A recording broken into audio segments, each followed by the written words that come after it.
Welcome back to Nasdaq Trade Talks. We're coming to you live from Inside ETFs in Hollywood, Florida. My name is Jill Malandrino, Global Markets Reporter at Nasdaq. Joining me for this segment, we have Christian Magoon with Amplify ETFs. As always, it is great to see you. And what a difference a year makes, because iBuy won Thematic ETF of the Year award. Yeah, we're nominated for it. So we're one of the finalists, and we're pretty excited about it. It's been a great run. We're almost to its 3-year anniversary, believe it or not. So performance has been fairly interesting. The ETF since inception is up over 80%. Compare that to the broad-based retail sector. A broad-based retail ETF is up 38 basis points. So a lot of outperformance in online retail, a lot of growth there, and we think the trend will continue in the coming years. And remind us, so iBuy is specific to online retailers, so Amazon, of course. That's right. Some others that would be That's right. So believe it or not, this is an equal-weighted ETF. Amazon's not in the top 10 holdings. Oh, yeah. So Amazon's actually had a little bit of poor performance of late relative to some of the other online retailers. So it's a unique way to kind of own the space in online retail. For a company to be in the ETF, it has to have 70% or more of their revenue from online or virtual sales.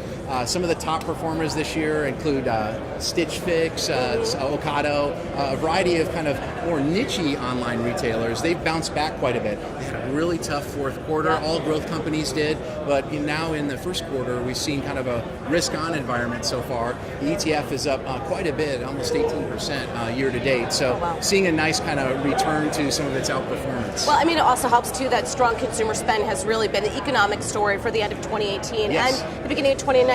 Regardless of how the stock market performed in the fourth quarter, consumer spend has been quite impressive. That's right. So the stock market wasn't that great in the fourth quarter, but we set records for holiday shopping. Online retail had its biggest holiday shopping season ever. So did traditional retail. The only difference is online retail grew by about 16% year over year. Traditional retail grew about 3 to 4%. So you're seeing 3 to 4x growth in online, and it's just starting.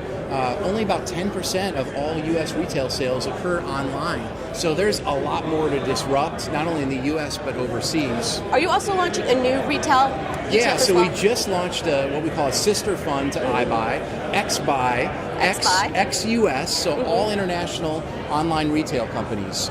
We think there's a unique opportunity here. Believe it or not, last year 80% of all online retail sales occurred outside North America. So that's a massive market. iBuy has a 25% exposure to outside the U.S. international stocks. XBuy has 100% exposure outside the U.S.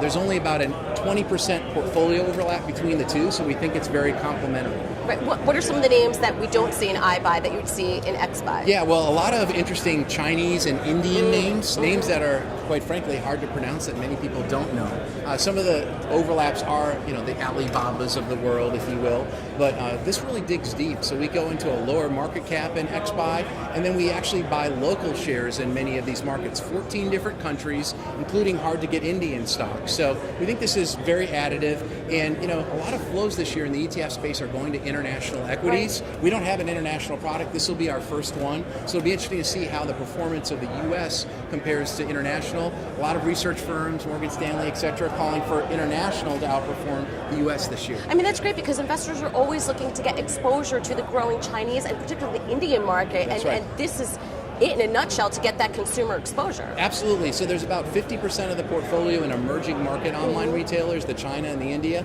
and then 50% in developed. There's a lot of European names in there, even Japan fits in there. So what you get is kind of these high growth markets for online retail, but you get a little bit less volatility because you have half the portfolio in developed market stocks versus 100% in emerging market stocks, which really that's where a lot of the other international e-commerce products are focused on emerging. It'll be interesting to see how XBuy over next year performs relative to iBuy. That's right. Christian, as always, thank you for joining us at Inside ETFs, and thank you for joining me throughout the day. I'm Jill Malandrino, Global Markets Reporter at Nasdaq.